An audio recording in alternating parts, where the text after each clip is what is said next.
शख्स इतना डरपोक आदमी है कि राना सनाउल्लाह के डर से वो कब से पेशावर के बंकर में छुप के बैठा हुआ है। ऐसे इंसान को अपने आप को लीडर कहते हुए भी शर्म आनी चाहिए।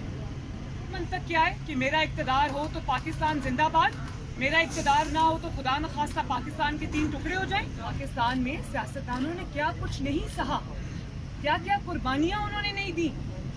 सबसे पहले नवाज शरीफ साहब की मिसाल आप ले लें कि दिलो दिमाग पर इतनी गहरी चोट लगी है जो कुर्सी उसकी कभी थी नहीं। इस तरह से आग लगा कर लिया हो, पाकिस्तान को आग लगा कर लिया कि मेरी हुकूमत नहीं है तो मेरा घर जल जाएगा। पाकिस्तान को आग लग। दिमागी अमराज और नफ्सियाती अमराज के माहिरीन का, स्पेशलिस्ट का, जो इमरान खान का दिमागी मुआयना करें, नफ्सियाती मुआयना करें, क्योंकि उनकी जो उनका दिमागी मर्ज जो है, जो अब पागलपन की आखिरी स्टेज पर है, ऐसे शख्स का पाकिस्तान के अंदर खुलेआम घूमना खतरे से खाली नहीं है, जिसका वो बार बार मुजाहरा कर चुके हैं। मैंने इक़्तिदार की खातिर किसी भी शख्स को कभी इतना डेस्परेट होते नहीं देखा जितनी डेस्परेशन का शिकार ये शख्स है। और वो उस इक़्तिदार के चले जाने पर इतना होशो हवास खो बैठा है जो इक़्तिदार उसका कभी था ही नहीं। उस कुर्सी के दिलो दिमाग पर इतनी गहरी चोट लगी है जो कुर्सी उसकी कभी थी नहीं। वो इक़्तिदार, वो कुर्सी, वो मैंडेट उनका कभी था ही नहीं। वो छीना हुआ मैंडेट था, वो जाली मैंडेट था। और ये पहला शख्स है जो इक़्तिदार के पहले 30 दिनों में बुरी तरह नाकाम हुआ और इक़्तिदार से निकल जाने के बाद, अपोजिशन में आने के बाद भी ये पहला शख्स है जो बुरी तरह 30 दिन में बेनकाब हुआ और नाकाम हुआ। फिर रहे हैं, ये आपको किसने दी है? देखें, बड़ी गहरी बात है ये कि पाकिस्तान में सियासतदानों ने क्या कुछ नहीं सहा, क्या क्या कुर्बानियां उन्होंने नहीं दी। सबसे पहले नवाज शरीफ साहब की मिसाल आप ले लें। 2 दफ़ा जलावतनी बर्दाश्त की। एक जलावतनी जो सऊदी अरब में थी जब मुशर्रफ था, और दूसरी जलावतनी जो अब हैं वो उनको अपने वतन से दूर है। वो भी उम्र कैद की सजाएं सुनी।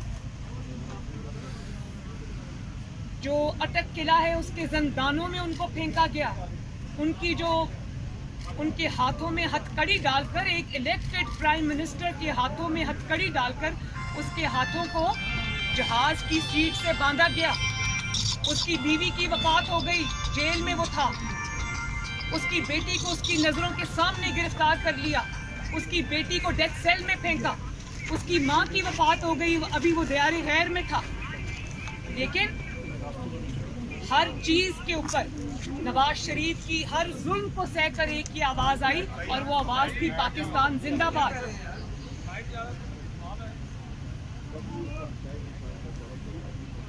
पीपल्स पार्टी पे आप आ जाएं।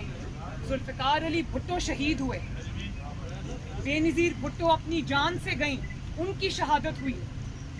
लेकिन क्या आवाज आई? पाकिस्तान खपे। ANP के साथ क्या ज्यादतियां नहीं हुई, उन्होंने भी अपनी जानों के नजराने दिए। लेकिन कभी किसी सियासी जमात ने ये नहीं कहा कि मुल्क के खुदा न खास्ता टुकड़े हो जाएंगे। सबकी एक ही आवाज आई, पाकिस्तान जिंदाबाद और पाकिस्तान खपे। आपकी मंतक क्या है कि मेरा इक़्तिदार हो तो पाकिस्तान जिंदाबाद, मेरा इक़्तिदार ना हो तो खुदा न खास्ता पाकिस्तान के 3 टुकड़े हो जाएं। मेरा इक़्तिदार हो तो पाकिस्तान खपे, मेरा इक़्तिदार ना हो तो खुदा न खास्ता पाकिस्तान ना खपे। ये है आपकी सियासत? तो फिर आप पर आपकी हिम्मत कैसे हुई पाकिस्तान के बारे में ये बात करने की? और पाकिस्तान जो है उसके लिए इतनी कुर्बानियां दी हैं लोगों ने, सियासतदानों ने। जलावतनियां बर्दाश्त की हैं, फांसियां बर्दाश्त की हैं, उम्र कैद बर्दाश्त की है, अपने प्यारों की मौत बर्दाश्त की है। उनकी खालें उधेड़ी गई, उनको जंदानों में फेंका गया, उनकी चमड़ियां उधेड़ी गईं, उनके सामने उनके बच्चों को गिरफ्तार किया गया। लेकिन क्या आवाज आई? पाकिस्तान जिंदाबाद। क्योंकि वो जिद्दोजहद जो थी वो पाकिस्तान के लिए थी, अपनी ज़ात के लिए, अपनी कुर्सी के लिए नहीं थी। और अभी तो इमरान खान साहब को तो हाथ ही नहीं लगे, वो प्राइम मिनिस्टर हाउस से सीधा अपना सामान उठाकर बनी गाला पहुंच गए, उनको तो किसी ने कुछ कहा ही नहीं। और अभी जिसको अपने आप को जो इनकलाबी लीडर, जिहादी लीडर कह रहा था, वो अब जमानती लीडर है। अभी मुझे कोर्ट में इत्तला मिली है कि उनको राहदारी जमानत मिल गई है। जो शख्स इतना डरपोक आदमी है कि राना सनाउल्लाह के डर से वो कब से पेशावर के बंकर में छुप के बैठा हुआ है, ऐसे इंसान को अपने आप को लीडर कहते हुए भी शर्म आनी चाहिए।